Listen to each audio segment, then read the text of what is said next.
Texu, uh, would you take it away? Since we are so pressed with time, I'm going Sure, to just let you do your own introduction and whatever you want to do. I'll just hand it over to you entirely. And thank you sure. for being here. Hello. Thank you very much for being here. Oh, no, no. Thank you for having me. It's really, really good to be here. And for those who do not know me, my name is Texu Kim. I I was an active. I am still a member of Cascadia Composers. I was an active member from 2015 through 18 when I was residing in Portland. And then now I am in San Diego. I am teaching at San Diego State University. And so it is my pleasure. I recognize Christina, Liz, um, Paul, Teresa, Mary. I think I've met you before. No? Okay. Uh, Sounds good, but I don't think so. I live in Oakland, but Ah, you live in Oakland. yeah, we'll Okay. pretend that we have. I feel that I have too, so that's good enough. I'm coming to Oakland in January, so hopefully I can meet you there. Okay. Okay, so I watched what Christina and Michael did during last Zoom meeting, and that was fantastic. So I made some decisions about what I want to do today, and very quickly. So it's a very humble, not this is not even like a presentation, but so how I do normally, how I compose an orchestra music or orchestrate stuff is I have to come up with some ideas first. I think it's probably the same to many of us. So sometimes it's musical, like I have some melody coming up or motif, or sometimes it's about idea or what the music is about. And then based on that, I decide on styles and aesthetics. I think that's important. I used to work a lot as an arranger, and then so music is about my idea, but not at the same time. It's more about the clients. That was my habit that I embraced as an arranger because well, I mean, I had to make money. I didn't want to be fired and all that. So I focused more on skills and how to execute their desire, how to realize their desire, my client's desire, while I keep my integrity as composer slash arranger. That was a whole lot of fun. And then I will share one of my arrangement and then one of my original piece. And then as Michael and Christina mentioned, and everyone actually talked about, how important it is to study score, that of course, and then I am with Christina in that I also create a reduced score first very often. And then I input notes, and then I realize something is wrong, and I revise and on and on. That's a tedious but lovely process. And then edit and proofread, which take a lot longer than you should be. You should, but yeah, it's also a meditative process, and I love doing it as well. And then making parts, and then most importantly, I get them in performed or rehearsed or performed, and then I always revise after math. Some pieces I have revised like 4 or 5 times, and yeah, it's a never-ending process, I think, because, well, I don't know. I don't play in an orchestra, so I used to, but very limited experiences. So I don't know every single instrument, I should admit, and then those performers know a lot more than I do. So usually they are right when they give me some feedback. So, and it's also they don't do it without respect of what I did usually. So I think it's important to embrace their feedback and then grow further. So I just wanted to share a few more stuff. So I will begin with, as I mentioned before, I will begin with not this one, this one. Okay. On arrangement, do you want to see the score or do you want to see just It's an arrangement. It's a pop, like a very old folk song / pop song in Korea that I arranged, scored for piano quintet and orchestra. This is, there is one extended technique, but mostly not avant-garde at all. What would you like? Would you want to look at the score with me, Yes. or okay? Score. Yeah. Score. Great. Okay. Here is the score. Let me set it up.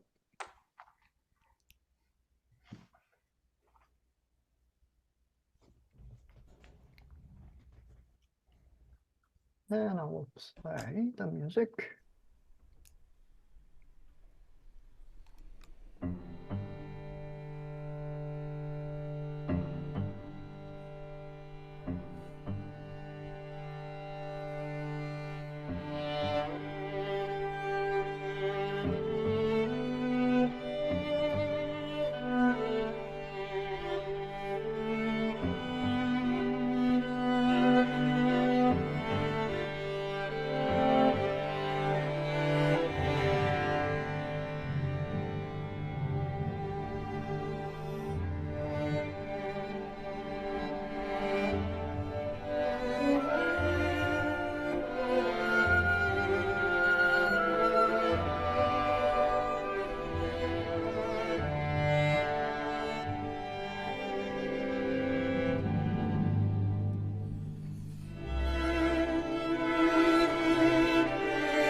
to hear the clap. But so yeah, it's a simple, very simple arrangement in a way. The challenge was actually within only like 3-4 minutes, highlighting the soloist and then distributing the highlights among different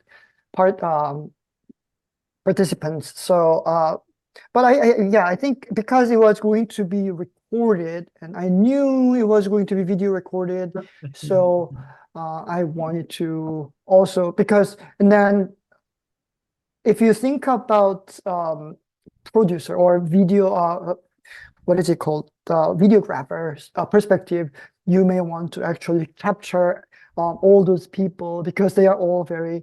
So yeah, that was a tricky part. So I made it rather thin for the most of the time, except for the full ensemble for just a couple of moments.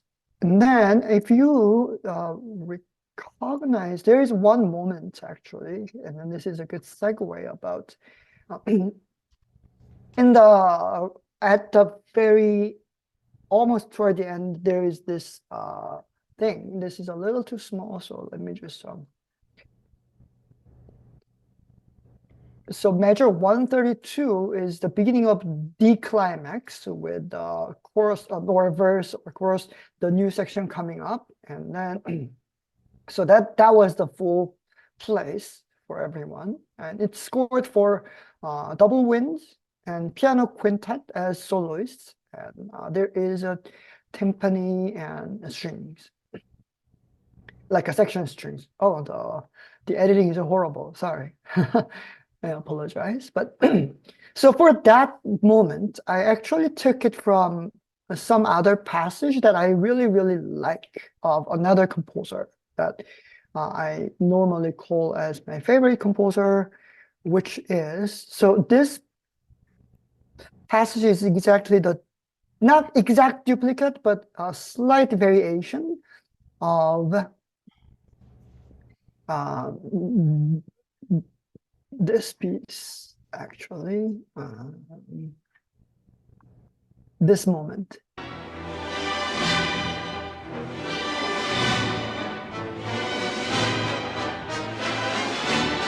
So this is La Valse by Ravel, and I love this piece. And so in Raval's, there is a moment that the score would look. Do I have it here? I think I have it here. Yes. So let me share it on the screen. So this is that page right away, like 94, rehearsal number 94 is that moment. And then so you might be already familiar with the melody or the moment. And then I saw, of course, the instrumentation is slightly different, much larger with La Valse.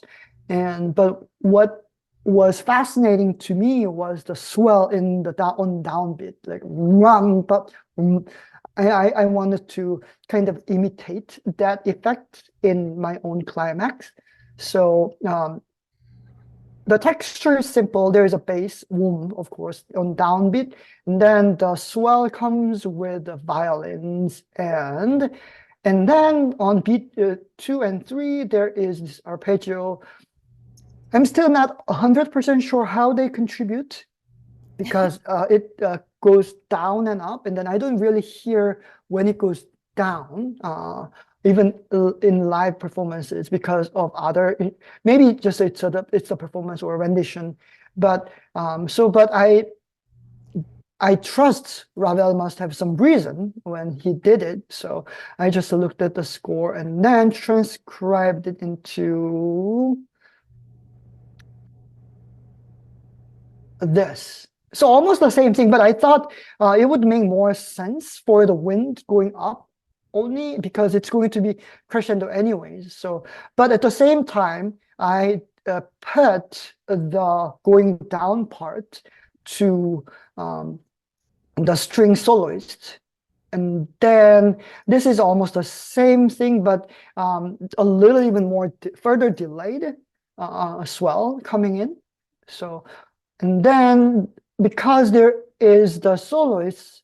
So I wanted to, and if you think about this passage, it's simple, but much more effective if you go up first, if you're a string player. So going up, but not like arpeggiated, because it would be a little too weak, and I wanted to add something to contribute to the warmth.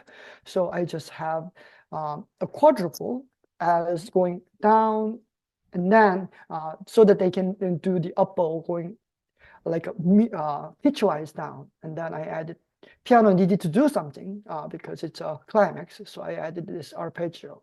So this is what I normally use, the source material. No, I think this is one of the things. But yeah, it doesn't have to be always. But if you ask me about most of my pieces, I can name reference pieces for almost every single section. And of course, it's not only a single.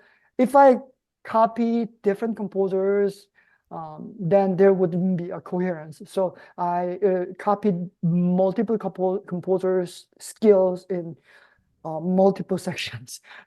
So in one section, I copied likely more than one composer. A quick question on this particular piece. Sure. Was the decision to have the piano quintet, the instrumentation, was that kind of given to you, or did you Yes. decide to make that? No, No, it yeah, was all, everything was I wouldn't given. do it by myself. That's a very peculiar instrumentation. There was for an encore, I think there was for an encore that featured the 5 performers as a soloists with orchestra. So yeah, so because of that, I had to use everyone. Great, any questions so far? Actually, kind of a weird practical question. From your experience with working with orchestras and conductors, do you find in general that the conductors rather work from a non-C score, traditional transposed score, or C score, or would like to have both on hand? If I have a chance, I could ask the conductor what they prefer, because it depends. Band conductors tend to use transpose score more often.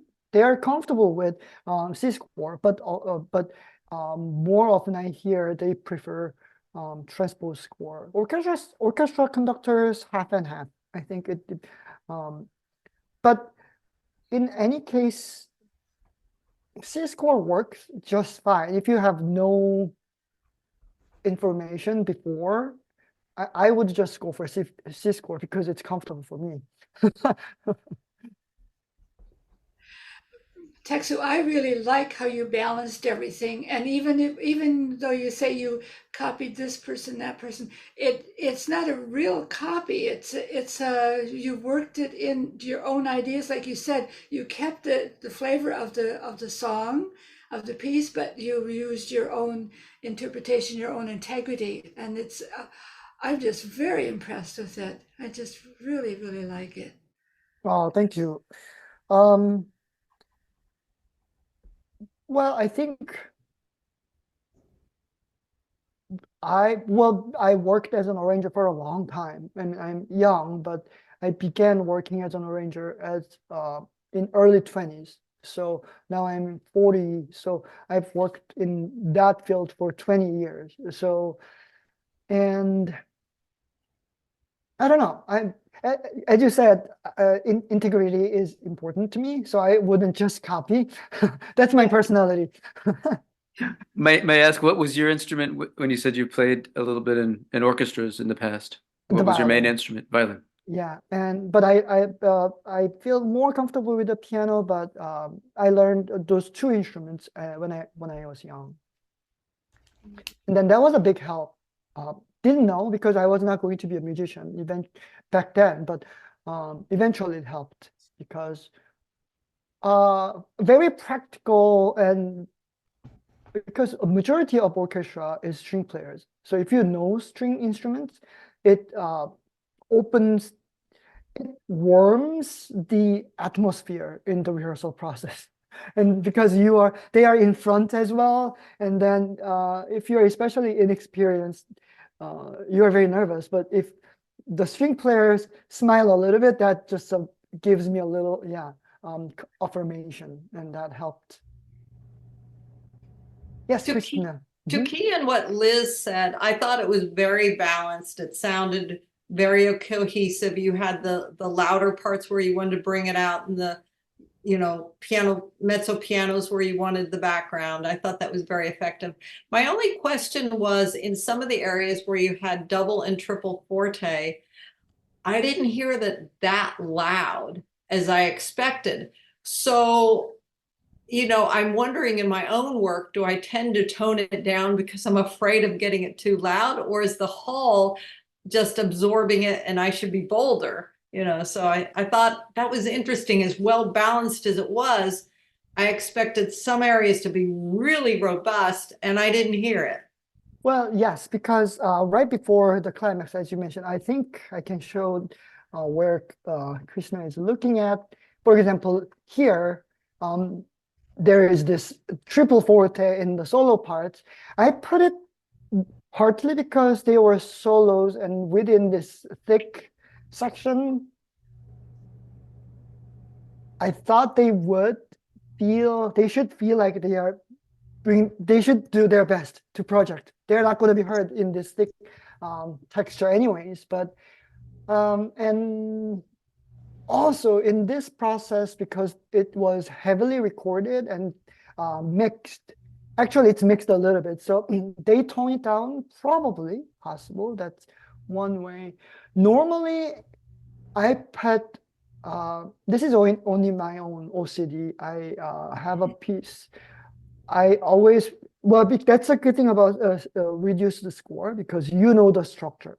And then as I identify the climax, there I always put triple forte. And then that's the only occasion I have those things. And then everything else should be even out or softened relatively.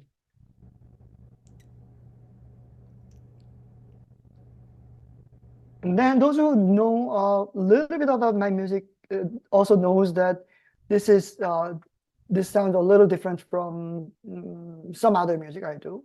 So I wanted to share another old piece of mine. Actually, this arrangement was only 3-4 years ago. But the piece I'm going to show, because I think my point today, I decided, is the score study, how to apply what you observe from other pieces. And so here is this piece. It was also a good, I had to do a lot of score study for this particular piece because I was young and it was a competition piece. I had to show everything I know in a way within a short piece. And so it's not as cohesive. It's not cohesive. It's also extremely difficult to perform. So it has not been performed very often, only twice. And the first time for the competition as a final round, it didn't win the first prize, but I was just happy to be on a finalist. And then next time that was performed by the Minnesota Orchestra, because they did the Composers Institute every year. I'm not sure if they continue doing this, but so it was performed in 2015 in the States. So without further ado, this is just a beginning of the piece titled Splash. Okay, close this.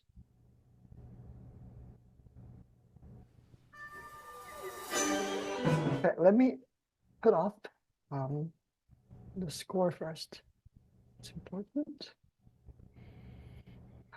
I know this is really tiny. I'm sorry about this, but this is what I can do with.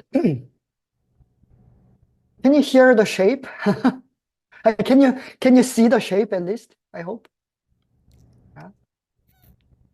Okay, I'll play it one more time.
I think this is good enough. This is the beginning of the piece, and the reason it's not performed very often.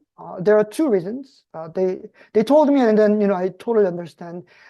Partly because it has so many meter changes, and I was young and ambitious, so I wanted to show all these things that I knew, or I was just fascinated. It has some logic, but still. When it comes to execution, you can't really ignore the practicality. But I am grateful that it has been performed at least. And then another thing is because I use a lot of harmonics glissando, and at the end it's just a bingham effect, but I gave all these ending notes, which of course orchestra performers want to do it correctly. And then it was a lot of work for them to just learn this piece. Even though they realize that it's not, it's more of just effect. So now I learned it from in a hard way. And this one, the reference piece I had, of course, I had lots of reference pieces, but among them, my main reference piece was the Turangalila Symphony by Messiaen. When did OSO play it? Like in 2019, I think they played once with the visual. But so I learned a lot from this piece as well, and then so I will show you what I learned. So this is the movement, because Turangalila Symphony. Oh, and it's very long piece, and that's actually the composer's job to, even when you copy others' music, you have to still decide which section or which composer. There are so many decisions you have to make. And then my choice was Turangalila Symphony and the second Song of Love.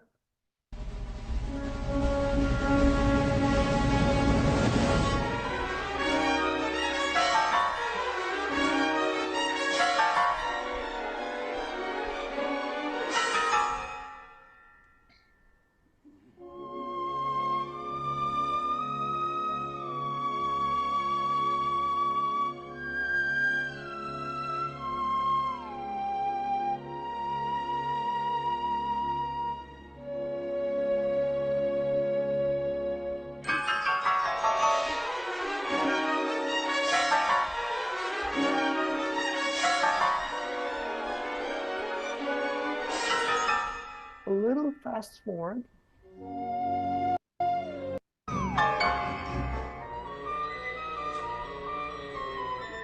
That passage we just heard. So how I used all these things. First of all, I analyzed the structure, the phrase structure. It begins with pick up, and that is basically what it is. So and then I had my own melody. So well, not it's not even a melody actually, but something like that. So as opposed to pick up, well, so this was my pickup, just a gliss by bass and cello. I don't think I had, oh, and then other instruments, they just helps the crescendo. And then the ba-bum is this. Basically, this gliss was the replacement of the da-da melody.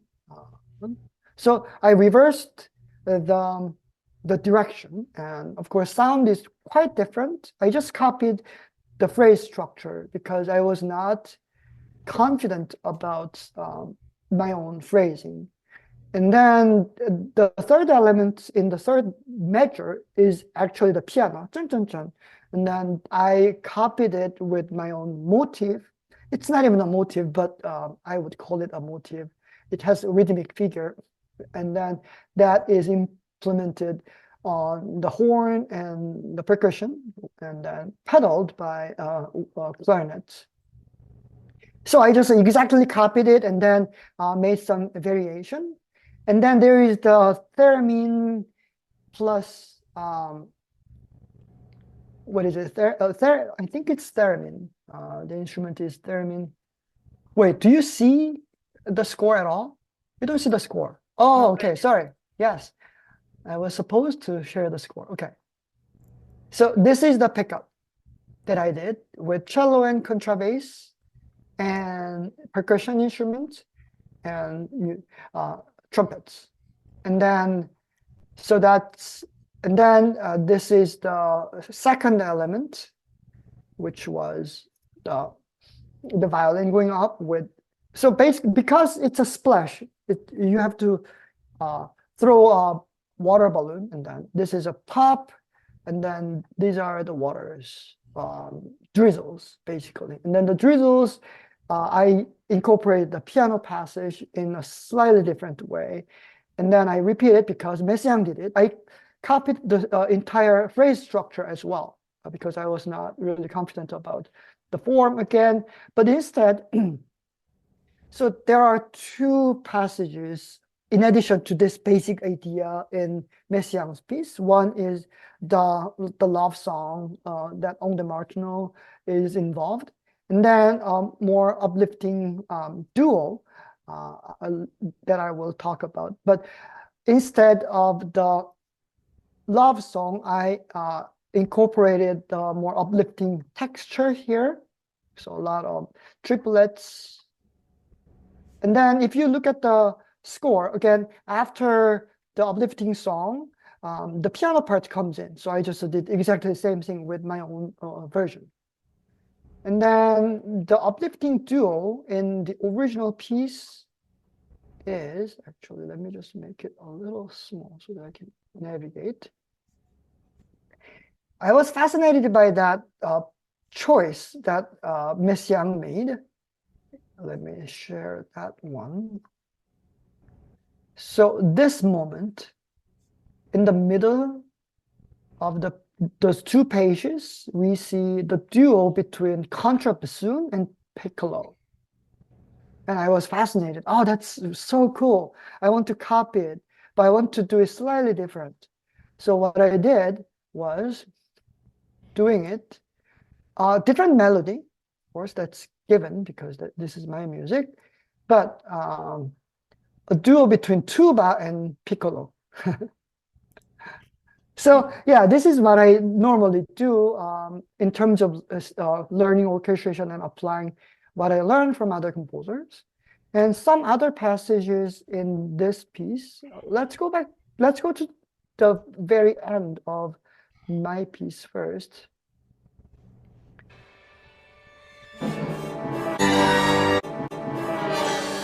Okay, and then from there, I will also show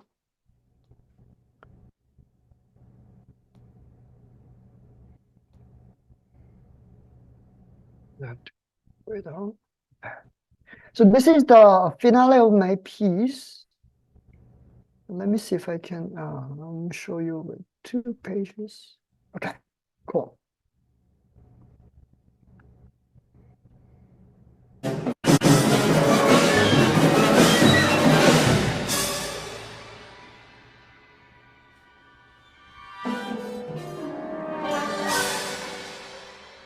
That's here.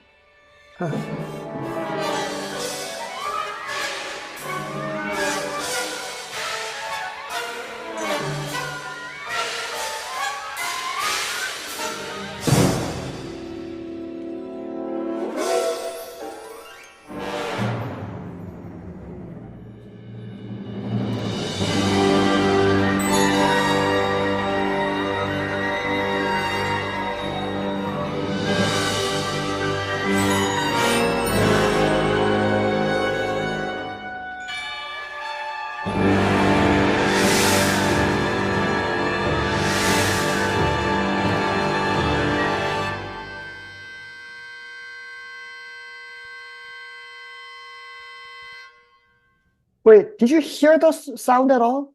Sorry, oh, you did? Yeah. Okay, cool. Phew. That was wild.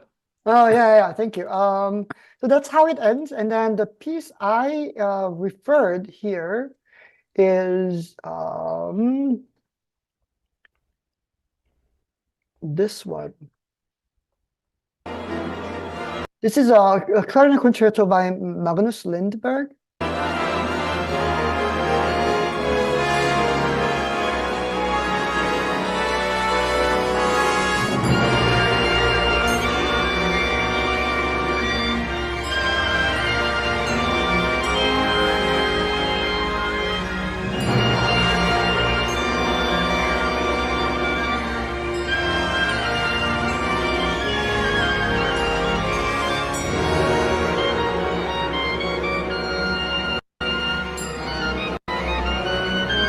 So as you can you see actually how similar it is? Kind of.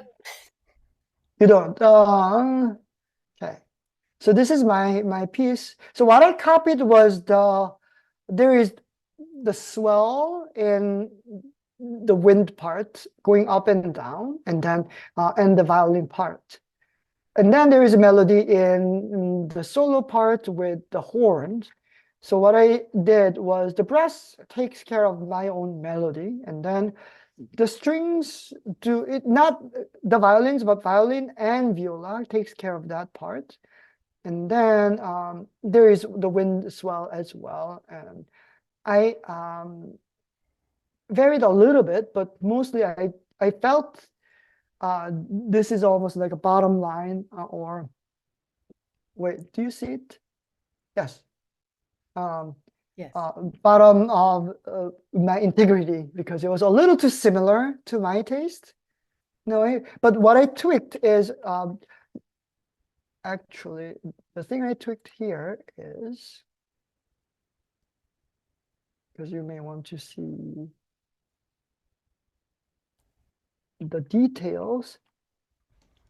So the swell is slightly more practical, because if you play a Lindbergh piece, there is no room to breathe actually, because it's just so long, swell for a long time without breathing. So I just divided them into different instruments. But, and then Lindbergh, if you see Lindbergh, also what I copied was, can I make it in larger? Here, okay.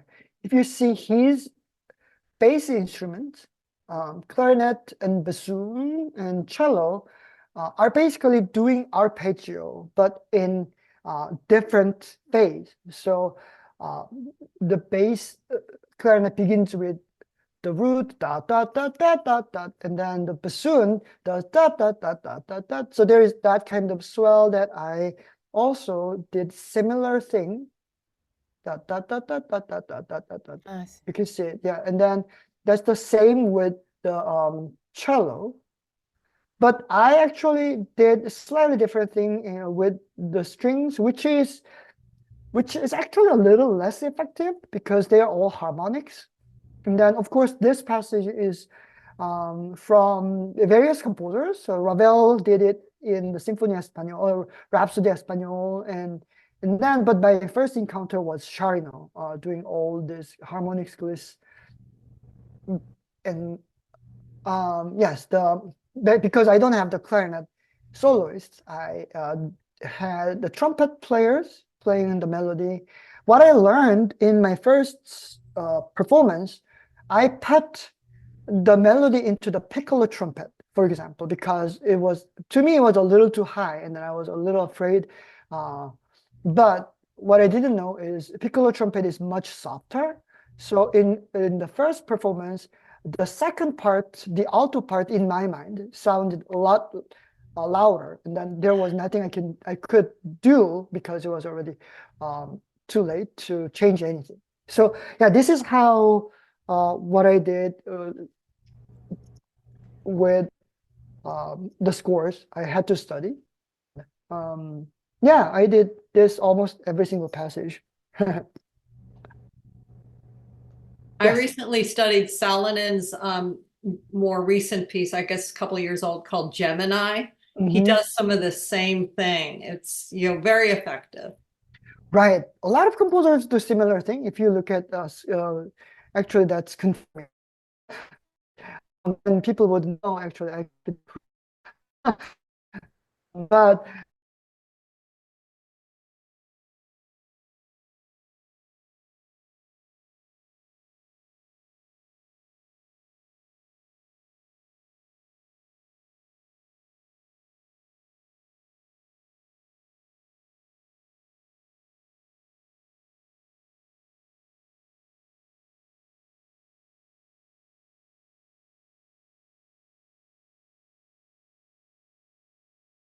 Need to start.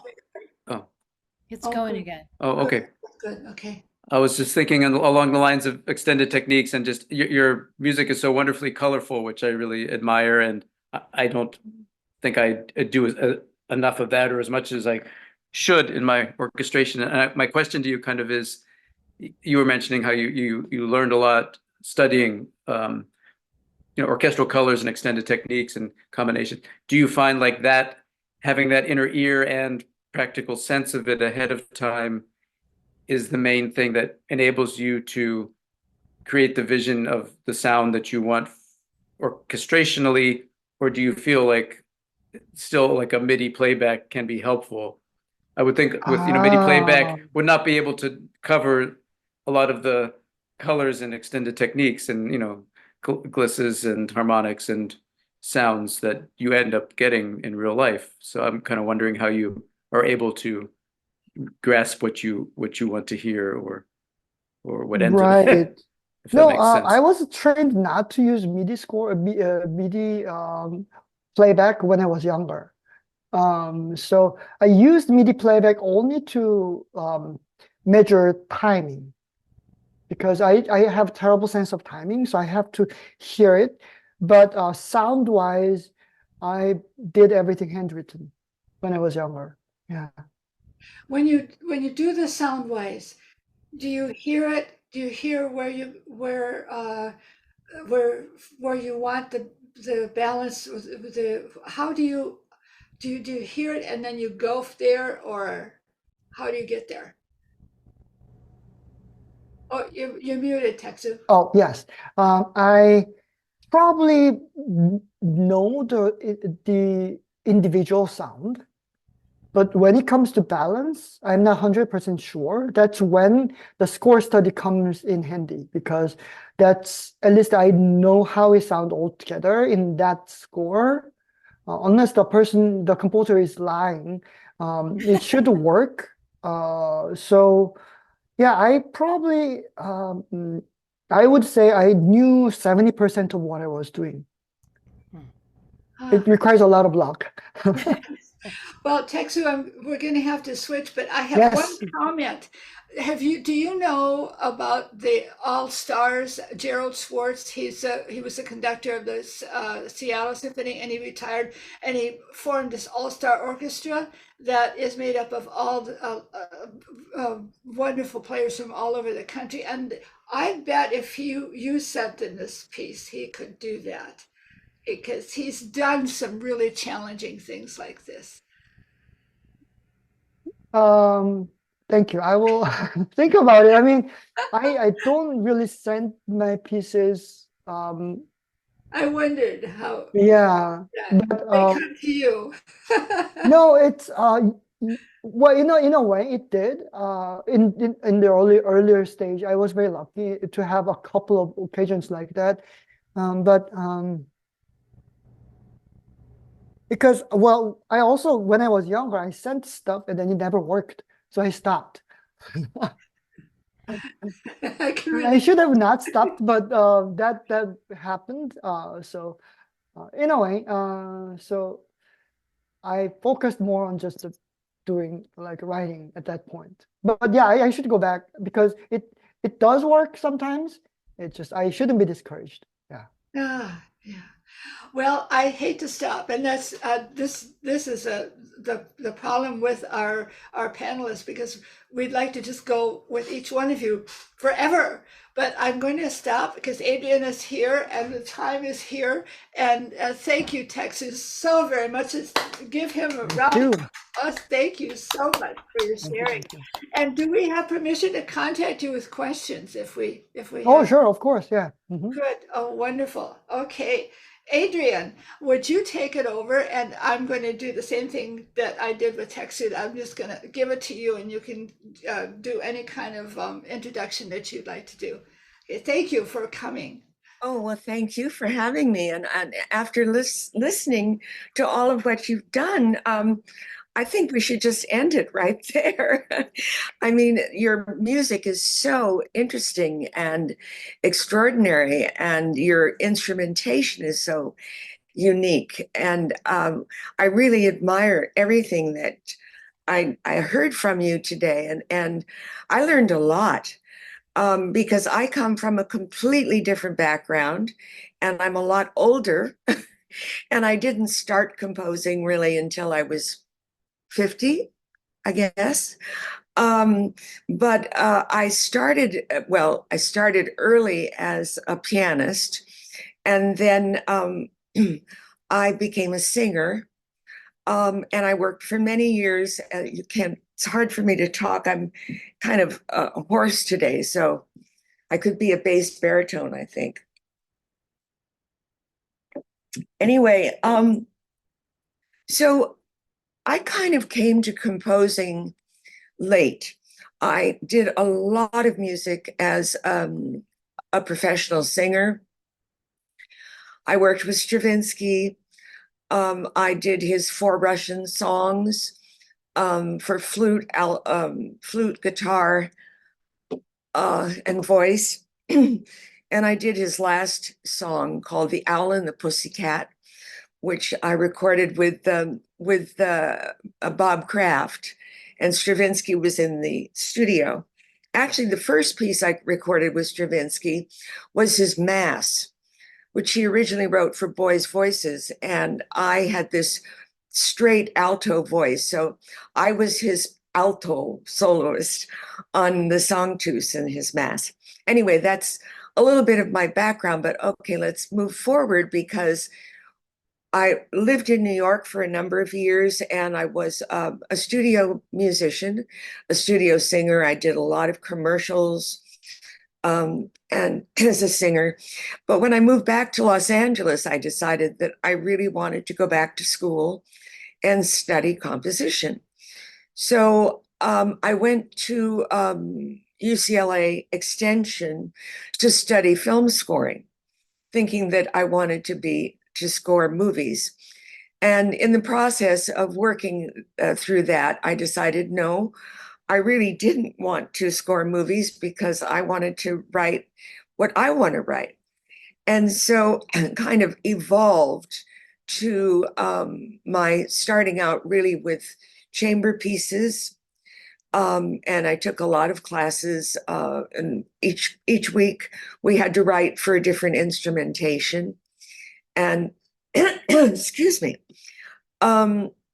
Anyway, so actually, amazingly enough, and I'm not going to play it tonight because it's a score that I wrote in longhand. You know, this was back in the late 90s.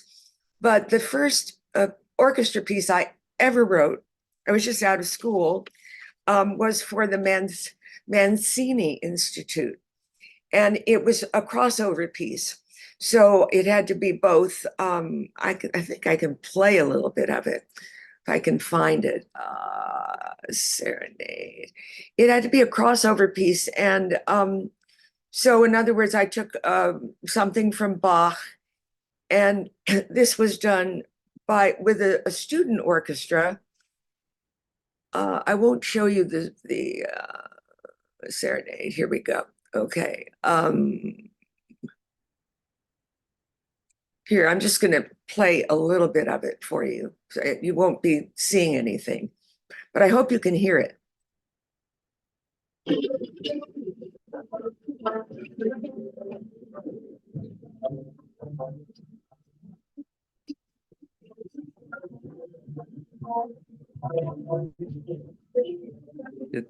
It's garbled, I think, isn't it?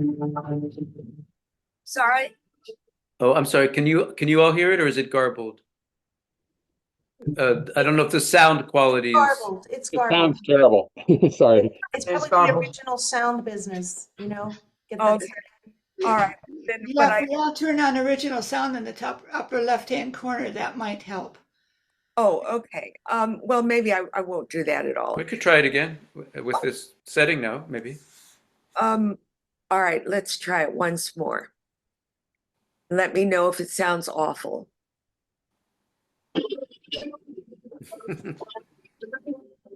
Are you doing it through Zoom, or are you doing it just in your room? I'm sorry. Are you doing it through Zoom, or are you doing it just in your room? I think I'm probably doing it in my room. I'm not really great at all of this. Where do I click? You go to the share screen and click on. I don't know whether this will work or not, but you can go to the share screen and click on share sound and see what happens. I don't know if it'll work. Well, let's try it once more, and if not, we'll move on.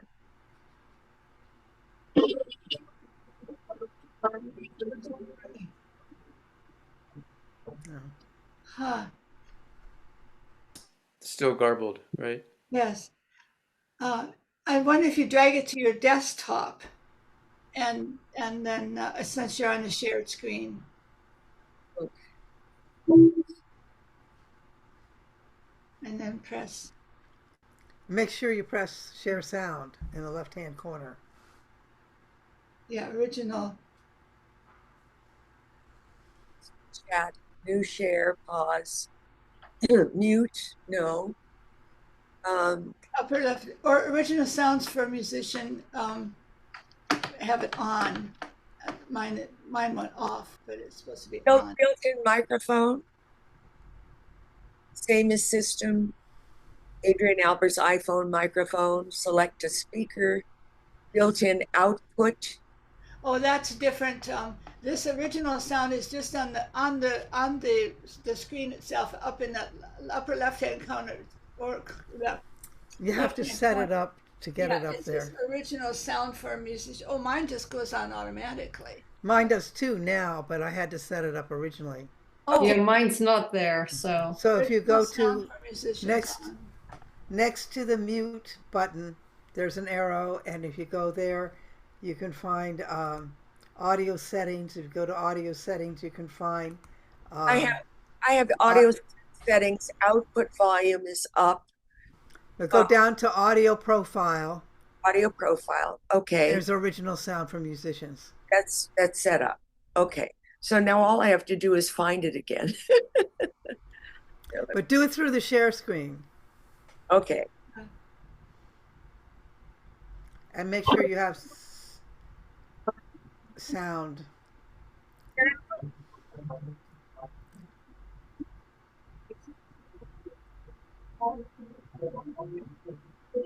Nope, it's not working. No.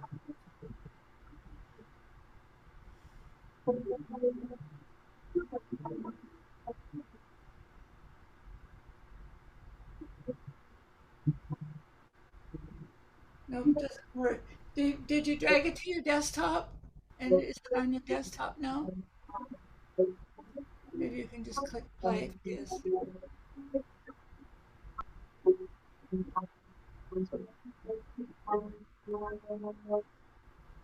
Nope, it's not working.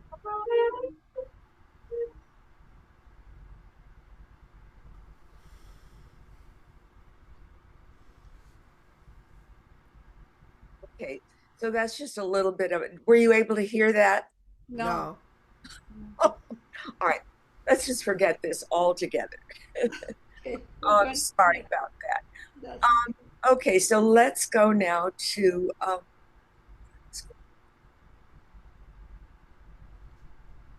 so let me show you this. I started out, this is the more recent piece that I just recently composed, but it came from the third movement of my war stories, which were originally written for flute, horn, and piano.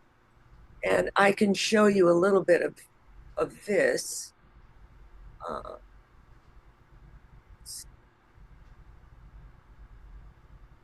Can you see that? yes. Mm-hmm. Okay, great. And then, so this is the,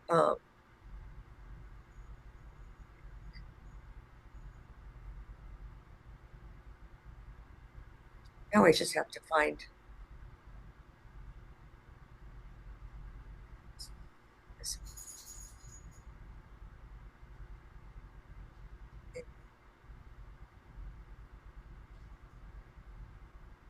So this is,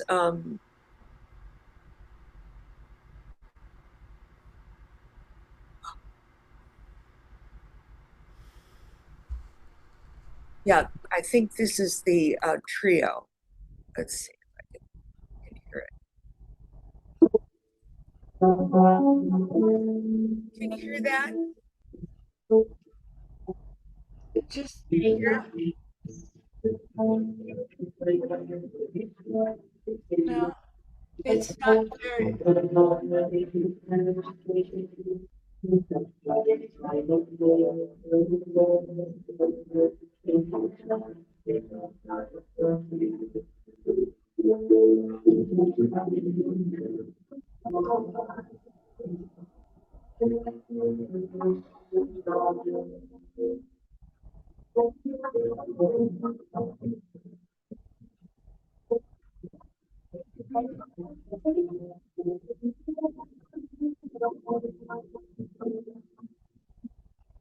Oh, we can't hear it, Adrienne.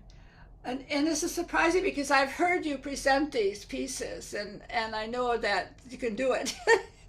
But I'm so sorry. I really, this is not good. I apologize to all of you. Um, maybe I should do this another night and just figure out, because I think you've had a wonderful long experience. And I don't want to end the evening like this. no, Can I ask you a question? Sure, Um, when you're evidently hearing it just fine on your end, I am. Mhm. um, your speakers, are they they're just playing back and they're playing back into the computer? All right. So, So, you know, Zoom, the way they've it's set up is it has it kills, it likes to kill what's that word? Sounds, you know, that it thinks isn't needed. And so, you know, I've experienced this, what's happening to you, lots. So if you got a pair of headphones, well, you know uh, what? plug in your head. Sorry to interrupt you, but I just found something where it says share sound, and I clicked on that. So let's see if actually it works. Can we try that? sure. So now let me see, where is my, That was what that's on your share screen, right? That was what I was trying to tell you about. Yeah. yeah. Okay, so let's try it again and let's bring up we'll bring up the score and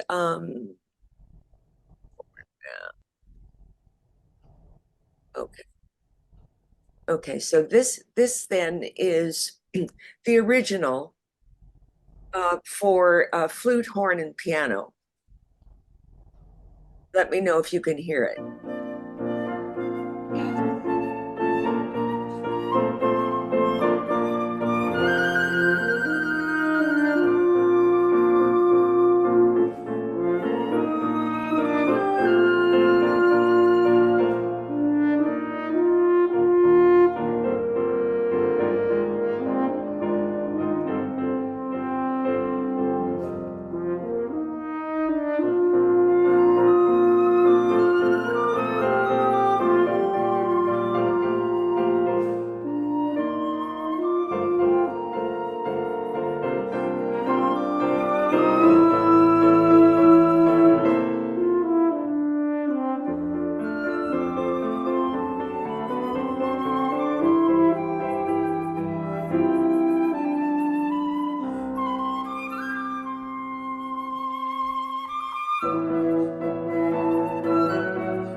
Okay.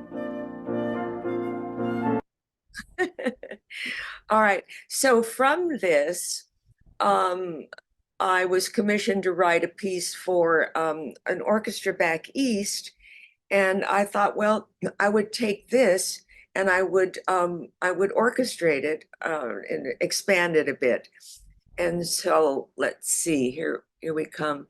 And as it turned out, the Doctor Symphony Orchestra, which actually is really where I started composing for orchestra.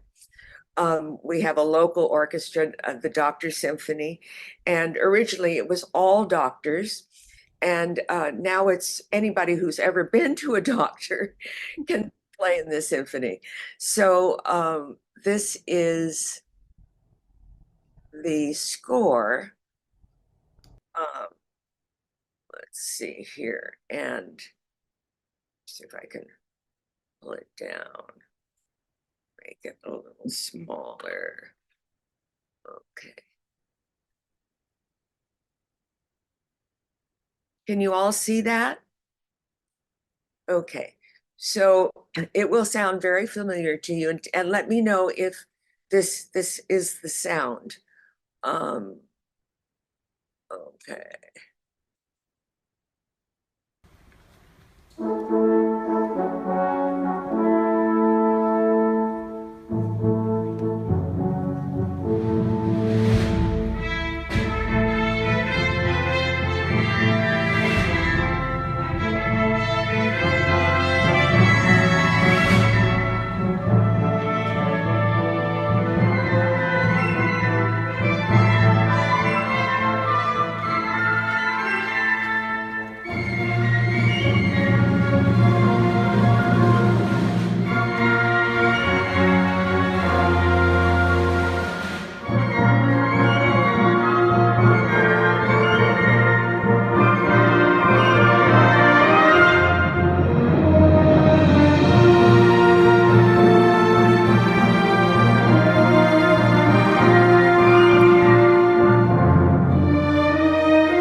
I don't know how that happened, but sorry about that. How did that happen? That was back to Serenade. Well, let's stop for a moment anyway. You can tell I first of all, I love melody. And I'm just an old-fashioned girl. I love melody. I love a harmonic structure. I love changes from one key to another, from balancing instruments one to another. But I am basically an untrained musician. I've been a musician my whole life. And so what comes of this, I mean, I do hear it in my head, but can I tell you, as he did, just exactly, I haven't stolen this from anybody that I know of, or I haven't borrowed it, I should say, from anybody. And it's just what I hear. So I don't know what to say. It was beautifully orchestrated. You have, I mean, just a real full sound on there. I'm really impressed. Thank you. And that was from that Doctor's Orchestra? No, I'm sorry. Did I miss? No, No. This was actually the Cal State Northridge Orchestra. Yeah, it sounds Yeah. quite top notch. Yeah. Yeah, they did a wonderful job. John Rosigno is their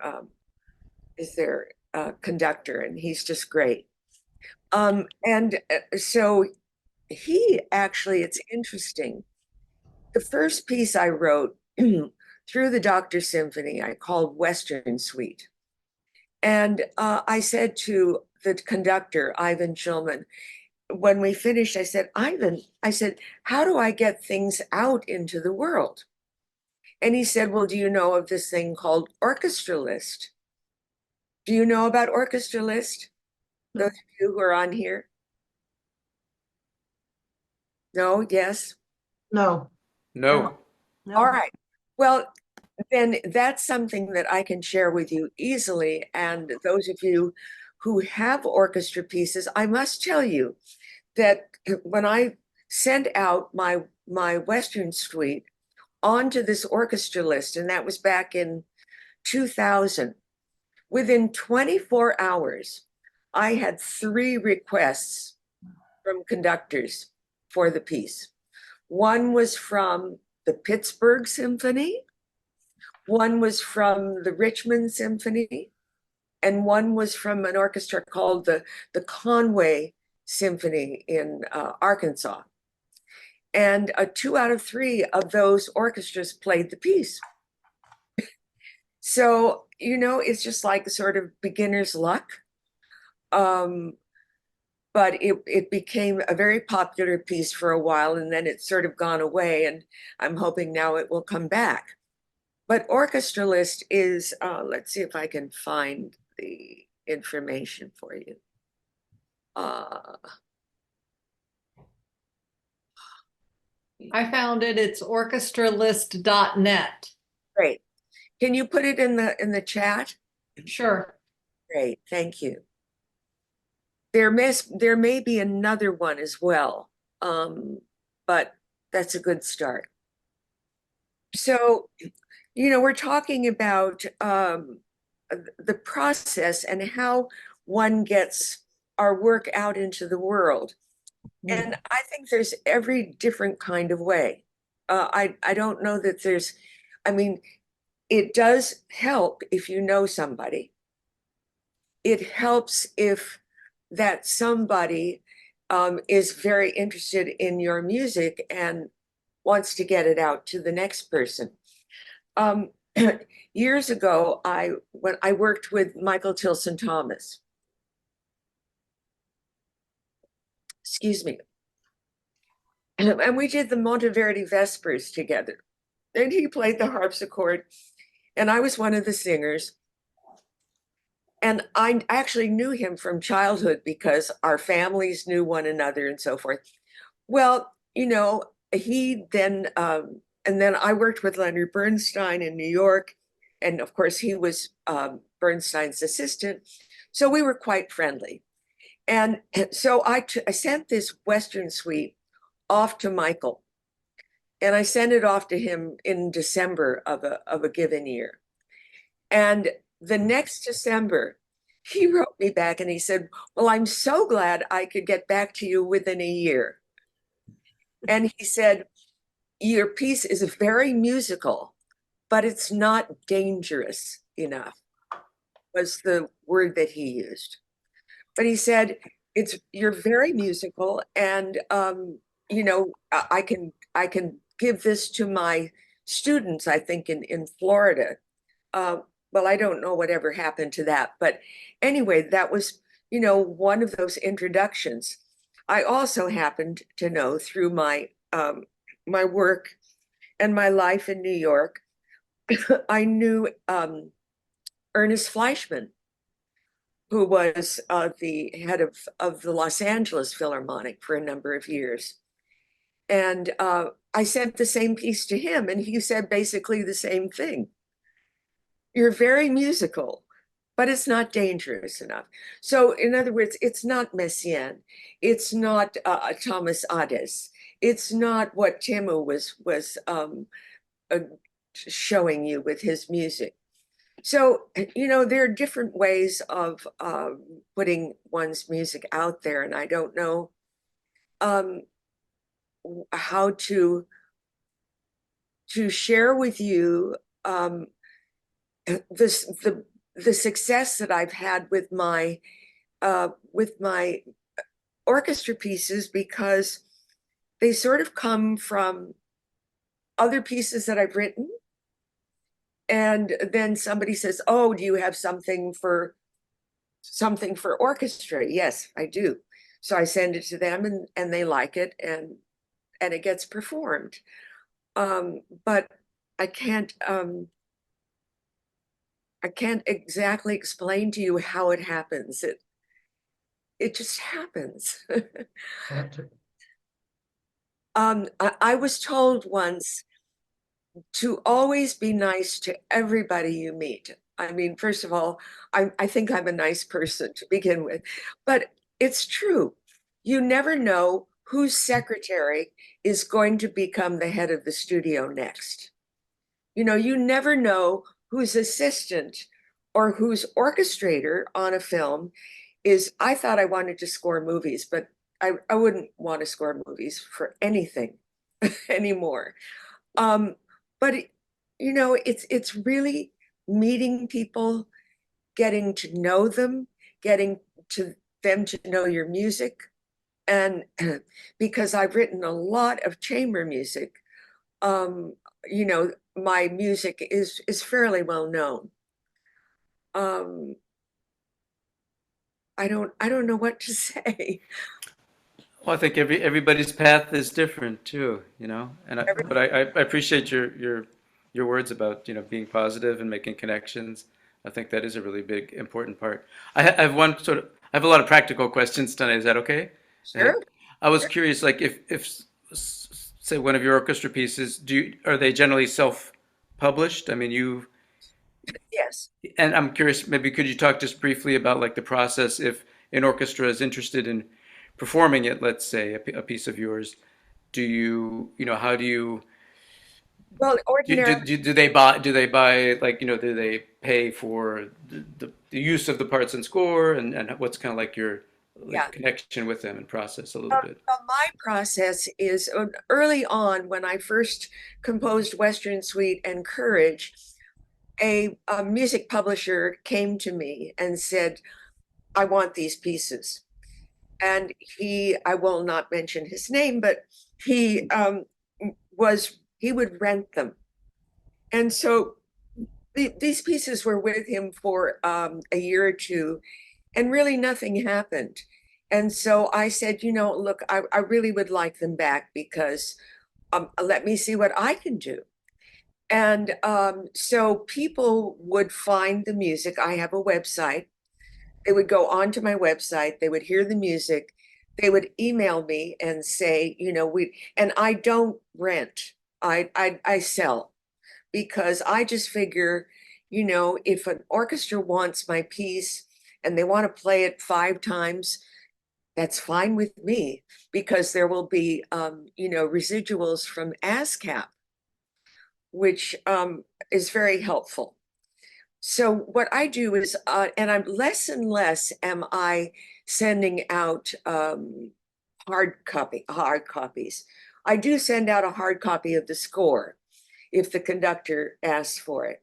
And the question earlier was, you know, do you make transcription? Do you make a transpose score, or do you have a concert score? And as he said, I agree, it depends on the conductor. And I always ask, what would you prefer? And that conductor, or whoever is purchasing the music for that conductor, it could be the librarian from that orchestra, will say, well, we would like the concert score, or we want the transpose score. And I encourage them to buy the PDF files, because it's just, it costs me hundreds of dollars to make up a score and parts. And it's unfair to charge that much more for my music. Then, you know, I have to say, okay, well, if you want that, then I have to charge you X more. So and more people are really more interested in PDFs. And then the other issue with PDFs, a lot of people say, well, wait a minute, you know, so the PDF can be sent off to anybody else. Yes, that's absolutely true. And I think that's something that we have to deal with. We have to be realistic about it, because we are in a world now where, you know, information goes out instantaneously. We're now about to enter with AI, or we already are in AI. So, you know, this music can be a million times over sent out. So yes, I do, and I prefer to self-publish, although I do have a couple of pieces that are published. They're lesser, I mean, not lesser pieces, but they're chamber music. And in that case, the publisher almost always only gives you 10%, you know, because they have all of their overhead to deal with. So, so if you're going to sign on with a publisher, it's likely to be 10% is what you're going to get. Right. And how do you determine approximately, if you don't mind, your like the fee for purchasing the score for X performances that a symphony might, you know, give to you? I mean, you don't have to give a figure, but do you kind of Well, have a go base it by length or in different factors? And yes, by length, by number of instruments, by difficulty. I rarely charge more than $300 or $400 for the score and parts. And in if I am going to send out hard copies, I have to know how many strings, you know, how many first violins parts do you want, how many second violins, violas, cello, basses. So, you know, that's an additional expense. Whereas with a PDF file, I usually charge about 3/4 of my full price for PDF. So you can kind of figure out what that is. Yeah. And you know, it works for me. I mean, it works humongously for people like Jennifer Higdon. You know, she's completely self-published, and she does a magnificent, I mean, her pieces are being performed all over the world by all the major orchestras. And I think more and more composers are choosing to self-publish. And if I might interject, I've become familiar with J.W. Pepper, yeah, and you're self-published, but you can send things to them, and there's a format that you use. And I've had several people that have contacted me and want a score of something or other, and then I will direct them to Pepper, and then they could either get them on a digital or a hard copy at the same price. But then you have a little bit of a little bit more of a control factor of how it's going to go out, and then you also get a commission of 50% of for whatever they sell. Right. Yeah, it's just so you're probably familiar with them, but I am familiar with them, and I have a few pieces with them. I also have a couple of pieces on what's it called? Score. I can't remember. Sheet Music Plus, maybe? I'm sorry? Sheet Music Plus? Yes. Yes, yeah. Yes. Yeah. Yeah. So, and I mean, a few dollars here, $50 here, it's all money. Yes. Yeah. And somehow I mean, it's so interesting how many people feel that a composer really doesn't deserve to get paid that much. But a musician, who sits down to read our music gets paid. They wouldn't be playing it if they weren't getting paid. Right. So I mean, it's a very interesting world. Mm-hmm. It sure is. Yeah. I have another question, Adrienne. I guess I'm going to name names. There's a community orchestra in, I think it was Massachusetts, the Holyoke Symphony. Yes. And I noticed that you had a piece chosen by them.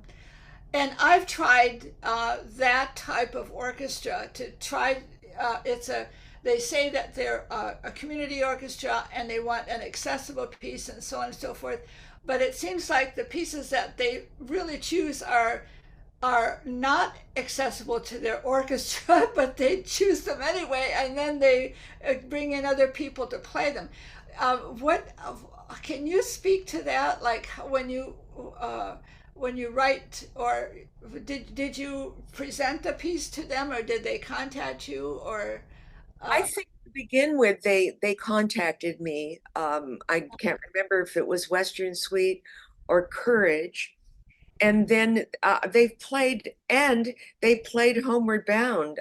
In fact, they were the ones, I think, who commissioned this piece. Yeah, commissioned by the Holyokes. Oh, there it is. There Yes. it is. Yeah. So, and this was, I don't know, 5-6 years ago. And So- did they play it, or did they bring in other players? They played it. They commissioned it and they played it. Yeah. So I think, I mean, the thing about being a composer is that when you give your music out to the performer, to the orchestra, to the individual, it's out of your hands. Yeah. You might have a magnificent performance and you might have one that's less than adequate. Mm-hmm. But it's really out of our control once it leaves our hands. Unless you're, with the LA Philharmonic, or for instance, 2 years ago, I had my fanfare for 13 brass performed by the San Francisco Symphony Brass Ensemble. And I mean, it was a shock to me. I didn't know that. And in Davies Hall, I mean, it was so thrilling. But they found it through the conservatory. And, when people buy my music, I'm not always aware of who that person is, or I forget. And so the fanfare was found through the conservatory and then passed on to the symphony. So in that case, it was perfection. And ask for more than that. Yeah. Well, if you were going to submit a piece for a competition for a community orchestra, and they gave those stipulations, like make it accessible and everything, what would you do? How, or, yeah. You mean if they asked you to submit something, or if it's a competition? It's a competition and you just submit it. Yeah. I would just submit it. Just I've not worry about if it's accessible, or like I listened to them and I tried to write for their ability, and evidently, yeah, I wrote too simply, because the pieces they chose were way above their ability, and I think they brought people in, which I've had happen with other pieces of mine. Yeah. Yeah, Liz, what I recommend is I write what I write. I write from my heart. I write from my gut. I write, less from my brain, although it all has to go through your brain. But write for yourself. Write what you want to write and what you love to do. And it will, I'm sure it will come across much more so than if you're trying to, put it into a little jar and make it into something that may or may not suit that orchestra. Because you have no idea if they're going to, choose it or not. So why not write something that you want to write, so that when the next competition comes along, you can send that out to that competition. Yeah. That's a very good point. Yeah. Thanks. I really feel strongly about that. So, other questions? Yes, I have one. Yeah. I have been composing for years, but I very little of my stuff has gotten out anywhere, basically because that's not any fun. Getting it out. The writing is the fun part. But the other part is that I do a lot of things that are choral pieces. And then there's, if you want to have a performance or a recording to send out to anyone, you have to pay the performers to do it and get them to rehearse and all that. And so if I don't do choral things, if I do just finale, and do you send things out with just like finale sounds or aerial sounds or whatever? Yeah, I do. Occasionally I will send something out with finale or baritone sounds, MIDI sounds, basically. Yeah. And of course, some competitions want something that's never been performed before. So you would obviously have to do it through MIDI. I've also, I have written for choir as well. And a couple of times I had not Clark Burroughs, but Clark, I'll look up his name and I'll get it to you. But you pay him and he sings all the parts. Oh, I've used someone like that once too, and it was very good at the singing part, but he wasn't good at the communicating part. Okay. All right. Well, there are many ways of doing it. You can do it through MIDI. You can do it through, your church choir, or through, a group that you might sing with, or, you just have to. I mean, I also feel that as composers, we have to invest in ourselves, right?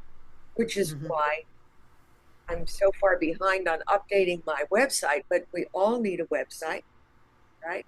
We all need to be either on Facebook, or now it's Instagram, TikTok, all of these places that some of us don't know that much about, but it really helps. It makes a difference when you are out there and people, oh, yes, oh, right, Adrienne Albert, yeah, I've heard her name before. Let's see, what does she do? Powell, have you used choral Voices, Matthew Curtis? I have. Oh, Yes. I I've think he's used the one him. I use. They give me a wonderful result. but you have to wait and wait and wait and wait. Apparently they're busy. Oh, Well, well, I found him not to be too on sort of on top of the the communications part of it. Right, But he right. did a great job of the singing, yes. Yeah, and he gets good female voices. I just finished a choral piece that he recorded for me yeah, yeah, with four voices. They did so clean. I can't wait to get it out. I wonder if it's the same person because the person I used, he sang all the voices. He did all the voices himself? Yes. Okay. my person, my person Interesting. as well. So what was his name? Yours? Matthew Curtis. I thought that's the same name, but Yeah, I thought so too, but maybe it's Curtis, something else. Matthew, wait, well, I'll maybe tell you in a sometimes he second. does I one. just wrote to him today, so let me quick go to my thing, and I don't like when I get wrong information. And he may I'm have not great with expanded in names. some way since he did Let me just because it's a quick few years. pull it It was- up. So Yeah. definitely, it's definitely choral voices. It is. Where's my mail? Oh, I have to get out of here in order to get to my mail. Okay, I get that. To get out of this view full screen. Well, it was some And I years can go to ago my that mail. I I'm used it. there. I'm there. I'm just looking for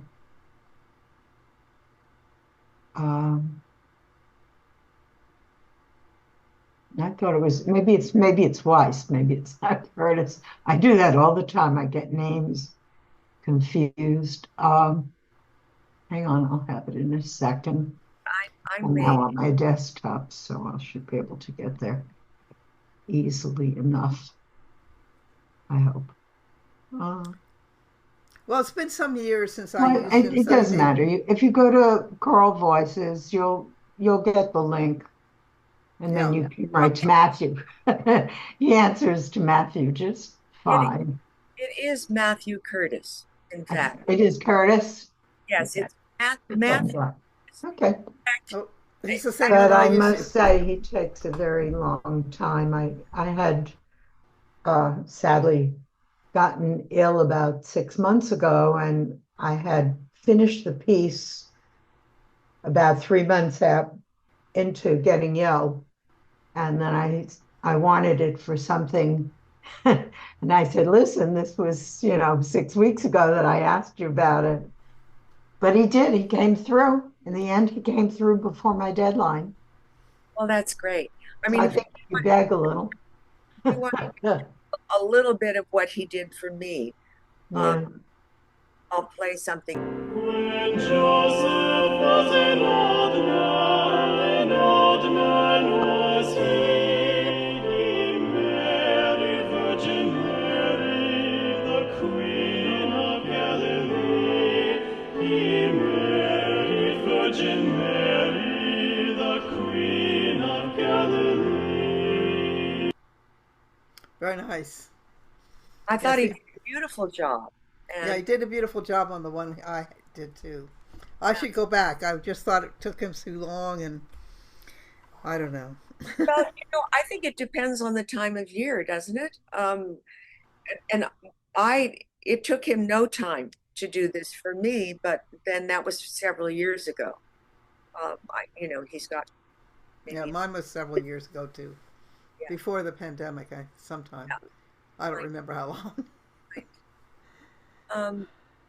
Anyway, I don't know if you have other questions or if you want to hear more or. Well, I think we probably should stop because we are Yes. supposed to stop at 9, and I don't see. Oh, there's Alex. Yes, Alex is going to stop our recording for us and end us because Kevin had to leave. So thank you, Adrienne and Texu, both of you. Thank you so much. We both have learned. We have all learned from both of you, and everyone has their own style, and it's just for me. I get excited about these these presentations because I learned it's like mini graduate classes, you know. We get our degree and what do you do now? You know, you still have to learn, and boy, we learn from each other. So thank you so much. We always learn from one another. And Yeah. I've learned a lot tonight too. So thank you all so much. Wonderful. Adrienne, Thank you. could you stop your share screen? Yes. Yeah. Then we can see each other. Okay. Well, thank you so much, and I'm going to sign off, and we'll see you all next month. I have to check to see who's going to be on next month, but we have a really good lineup for the rest of the year, so it's wonderful. And oh, by the way, if you want to save the chat, open the chat, and then there are 3 little dots, and you can check those 3 little dots, and it says Save Chat.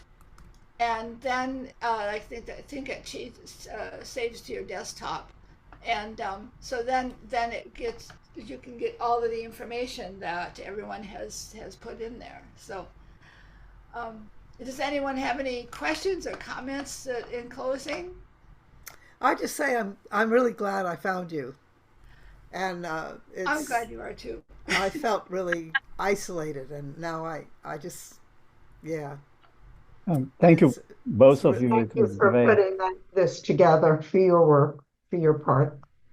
These were both wonderful, and the last month, I just feel so grateful to have these on orchestrations. It not having gone a linear progression and becoming a composer, I feel like this is like having a graduate school seminar or something. Yes, And yes. everyone is just wonderfully given and generous personalities. So that special flavor really helps. This is such a marvelous group. And I'm inviting people to this group. You'll see Sheila came tonight. I have another friend, because you're all so fantastic. And Mira, I'm glad you're feeling better. I'm glad you made it. Yes, yes. Yeah, Thank yeah. you. So, Thank you. Stay healthy, everybody. yes. Okay, I'll sign off, and thank you, Alex, for your idea. Yay. Okay. Thank you. Okay. Thank you. Bye-bye. Everyone.